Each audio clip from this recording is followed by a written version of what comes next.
네, 안녕하세요. 동포세계 김용필입니다. 10월 9일 한글날을 맞이하면서 이 한글 교육의 중요성, 여기에 대해서 좀 여러분들에게 앞서 방송을 해 드렸었는데요. 오늘은 제가 지난 6월경에 연구 논문을 한 편 받아보게 되었습니다. 이 재외 할인 연구의 제 54호에 등재된 이 연구 논문이었는데요. 이 중국 고등학교 개정 사상정치 교육과정 연구에 관한 그런 논문이었습니다.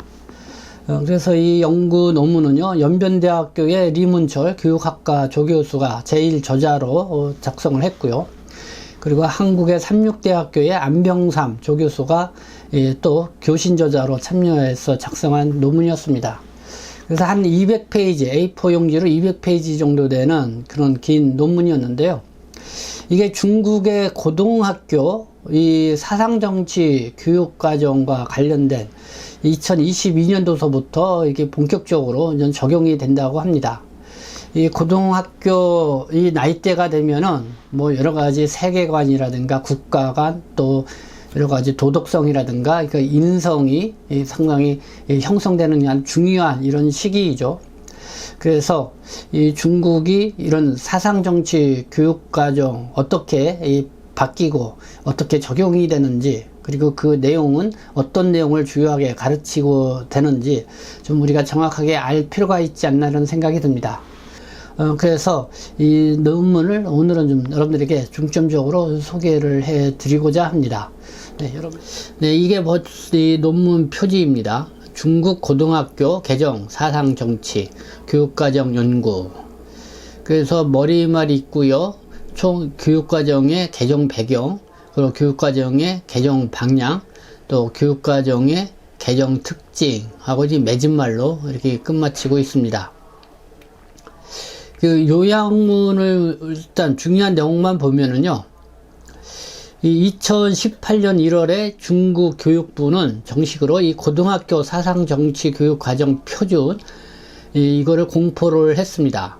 이것은 2022년부터 중국에서 전면적으로 실시하게 된다는 것인데요. 이 본 논문에서는 이 교육과정의 개정 배경, 개정 방향 분석, 교육과정의 개정 특징 등에 대해서 살펴보았습니다. 이 개정 배경을 요약 설명을 해드리면은 이 중국 공산당 제19차 전국 대표대회의 개최에서 직접적인 근거를 찾아볼 수 있다는 것이고요. 주요 내용은 이 시진핑 새 시대 중국 특색의 사회주의 사상의 제시와 함께 중국 사회의 여러 가지 모순이 드러나고 있다. 이런 것이 이제 개정 배경이 되고 있다는 것입니다.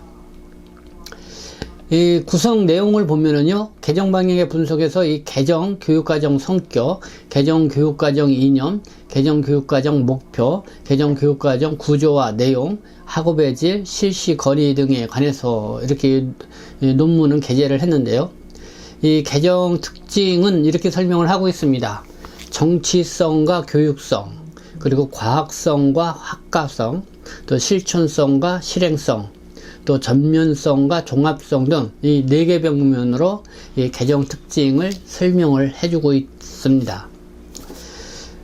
그래서 이 본문 내용을 좀 중점적으로 좀 보도록 하겠습니다. 이 첫 번째요. 이 중국의 사상정치 교육 흐름 이해를 먼저 해보겠는데요. 이 논문의 121페이지에서 122페이지에 나와 있는 그 주요 내용을 좀 보도록 하겠습니다. 중국은 1949년 공산당 정권 수립 이후 고등학교의 사상정치 과목으로 사회, 과학, 기초 지식 강좌, 공동 강령 등의 과목들을 개설하였다. 그리고 1956년에는 소련의 경험을 학습하여 사상정치 과목을 없애고 고등학교의 각 과목에서 사상정치 교육을 실시하도록 하였다. 문화대혁명 시기에는 사상정치 과목이 투쟁, 어록, 비판 등의 과목으로 변화되었다. 그러나 개혁개방 이후에는 사상정치 과목으로 정치 경제학 상식, 변증 유물주의 상식 등을 개설하였다. 그리고 1985년부터는 개혁 단계에 들어갔으며 2004년엔 고등학교 사상정치 과정 표준, 이하 실험판 교육과정이라고 이렇게 약칭을 하는데요. 이것을 공포해서 전국에서 사용하게 하였다.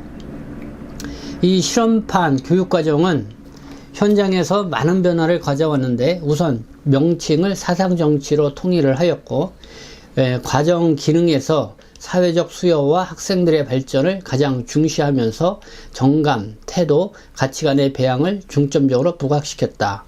과정은 필수와 선택으로 나누고 장점인의 3개 대표론을 지도, 사상으로 선택하였다. 그리고 교학 방식에서 자주 학습을 제창을 하였고, 과정 평가에서는 발전적인 평가 시스템을 만들었다.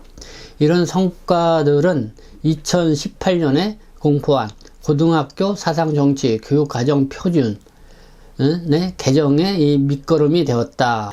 이렇게 이 논문에서는 기술을 하고 있습니다. 또 이 중간 부분의 또 내용을 보면은요, 이 중국 공산당 제19차 전국대표대회의 정신에 근거하여 학생들에게는 마르크스주의 이론을 효과적으로 교육을 하고 공산주의 원대한 이상과 중국 특색의 사회주의 공동 이상을 확고하게 수립하도록 하였다. 동시에 학생들 스스로가 사회주의 핵심 가치관을 자각적으로 인지하고 중화민족의 우수한 전통 문화를 창의적으로 발전시키는 것이 목표이다. 이러한 목표를 세운 바는 중국 특색의 사회주의가 새로운 시대에 진입했고 중화민족의 위대한 부흥, 즉 중국의 꿈의 실현을 전제조건으로 했기 때문이다. 네, 이게 이제는 고등학교에서 주요하게 교육과정으로 있는 정치 사상, 이거를 2022년부터 개정해서 적용하는데요. 그 교육과정의 주요 목표를 이렇게 설명을 한 것입니다. 이 두 번째 장에서는 교육과정의 개정 배경을 설명을 해주고 있습니다. 이 중국 공산당 제19차 전국 대표대회 요구에 맞는 이 교과 개정의 필요성이 대두되었다, 이렇게 설명을 하고 있습니다. 그 주요 내용이 이거죠. 시진핑 새 시대 중국 특색의 사회주의 사상 제시한 것을 볼 수가 있습니다. 그리고 이전 교육과정의 문제점의 보완 필요성이 있었기 때문이야 그러는데요. 교육과정의 문제도 있고요. 과정 목표의 문제, 그리고 내용의 구조적인 문제, 내용의 양의 문제도 있고, 내용의 난이도에도 문제가 있었다. 그리고 연계성에 대한 문제도 있었다고 하는데요. 이 부분을 보면은 중국에서 이 중학교 이 사상 품덕 과정이 이 고등학교에서는 사상, 정치 과정과 이 지식적 내용 면에서 서로 연계성을 갖는 내용이 전혀 없을 뿐만 아니라 이 서로 중첩되는 내용도 많아서 이 둘 사이 연계성이 부족하다. 그래서 이번 개정을 통해서 이 사상, 정치, 이 교육과정을 이렇게 이제는 새롭게 개정해서 내년부터 시행을 한다. 이런 설명이 되겠습니다. 이 교육과정의 개정 방향을 이제 3장에서는 기술을 했는데요. 이 개정 교육과정의 성격을 보면은요, 먼저 이 교육과정 성격에 대해서 이렇게 규정을 해놓고 있습니다. 2018년도 이렇게 규정을 해놓고 있는 내용인데요. 이 고등학교 사상 정치 과정은 입덕수인, 그리고 덕을 세우고 사람을 키우다를 원칙으로 사회주의 핵심 가치관을 배양하는 것을 근본 목적으로 학생들을 도와서 올바른 정치 방향을 확립을 하고 사상 정치의 핵심 소양을 높이며 사회에 대한 이해와 참여 능력을 증강하는 종합적이고 활동적인 교육과정이다고 이렇게 규정을 해 놓고 있습니다. 그리고 개정 교육과정의 이념, 이것도 설명을 해주고 있고, 개정 교육과정의 목표를 또 이렇게 기술을 하고 있는데요. 이 목표와 관련돼서는 크게 이제 4가지 내용을 포함을 하고 있습니다. 이 정치 인정, 과학 정신, 법치 의식, 이 공공 참여. 그러니까 사상 정치 교육과정의 그 목표가 되겠죠. 이 정치 인정이라는 것을 이렇게 기술을 하고 있습니다. 중국 국민의 정치 인정은 중국 공산당의 영도를 옹호하고 중국 특색의 사회주의를 견지하고 발전시키며 중화인민공화국, 중화민족, 중화문화를 인정을 하며 사회주의 핵심 가치관을 키우고 이행하는 것, 이렇게 소개를 하고 있고요. 이 과학정신에 대해서는 일종의 정신 취향이다. 다시 말해서 마르크스주의의 과학적 세계관과 방법론을 말하는데 개인의 성장, 사회 진보, 국가 발전과 인류 문명에 대한 정확한 가치 판단과 행위 선택이다. 이렇게 설명을 하고 있습니다. 그리고 법치의식에 대해서는 법을 배우고 준수하고 또 법을 지키고 사용하며 사회주의 법치국가 건설에 자각적으로 참여하는 것, 이게 이제 목표라는 것이고요. 공공 참여는요, 질서 있게 공공사업에 참여하고 사회적 책임을 지며 인민이 나라의 주인으로서 정치, 권리를 적극적으로 행사하는 것이다. 뭐 이렇게 네 가지 목표, 교육 목표를 이렇게 제시를 하고 있습니다. 이 개정교육과정의 구조도 보면은요, 크게 필수 과목, 선택성 필수 과목, 선택 과정 과목, 이렇게 세 가지로 이렇게 나뉘어지고 있는데요. 이 필수 과정 과목은요, 중국 특색의 사회주의, 그리고 경제와 사회, 정치와 법치, 철학과 문화, 이 네 개로 구성이 되어 있습니다. 이거는 필수 과정으로 반드시 공부를 해야 되는 과정이라는 것이죠. 선택성 필수는 당대 국제정치와 경제, 법률과 생활, 논리와 사유, 이 세 개로 구성되어 있고요. 이 선택 과정은요, 재정과 생활, 법관과 변호사, 역사에서의 철학가 등 이 세 개로 구성되어 있습니다. 네, 필수 과정, 이 선택성 필수, 이 선택 과정. 이 학과 과정을 보니까요, 이 상당히 이 법과 생활, 이런 쪽에 이 실무적으로 상당히 알아두어야 할 그런 내용들, 뭐 다방면으로 이렇게 구성이 되어 있다라는 것을 볼 수가 있습니다. 그래서 이 과목들을 보면서 정말 제가 한국에서도 고등학교를 다녔지만은 이렇게 체계적으로 이렇게 뭐 사상, 정치, 우리는 그러니까 한국에서는 이제 도덕 과목이라고 하죠. 그리고 뭐 정치학 과목도 별도로 있었고요. 그리고 뭐 역사 과목도 뭐 이렇게 있긴 있었지만은 이렇게 좀 구체적으로 이렇게 학 과목으로 이렇게 교육을 받지는 않았던 것 같습니다. 그러면서 이 사상, 정치, 이 교육과정, 이 중국의 이 교육과정을 보면서 다소 놀랍다라는 그런 생각이 절로 들었습니다. 이 교육 과정의 개정 특징을 보면은요, 첫째, 순수한 교육적 성향이 아닌 정치성과 교육성을 동시에 고려했다는 것입니다. 그래서 상당히 정치성을 좀 강조를 했다는 것인데요. 원래 2003년에 이 실험판에서는 이 정치성이 그렇게 대두가 되지가 않았는데, 이번에 2022년 이제는 시행이 되는 그 과목에서 정치성에 대한 요구를 한층 더 강화를 했다는 것입니다. 그래서 이 시진핑 시대의 중국 특색 사회주의에 대한 정치성을 강조하는 것, 이 고등학생이 실현해야 할 가장 중요한 덕목 중 하나가 되었다. 뭐 이렇게 연구자들은 이렇게 분석해서 기술을 하고 있습니다. 둘째는 이 과학성과 교과목의 전문성을 부각했다는 점, 실천성과 실행성을 부각을 하고요. 전면성과 종합성을 또 두드러지게 나타나고 있다. 이렇게 분석을 했는데요. 그 위에서 서술한 개정 교육과정의 이 네 개의 이 특징은 시대적 특징을 반영을 했다는 것이고요.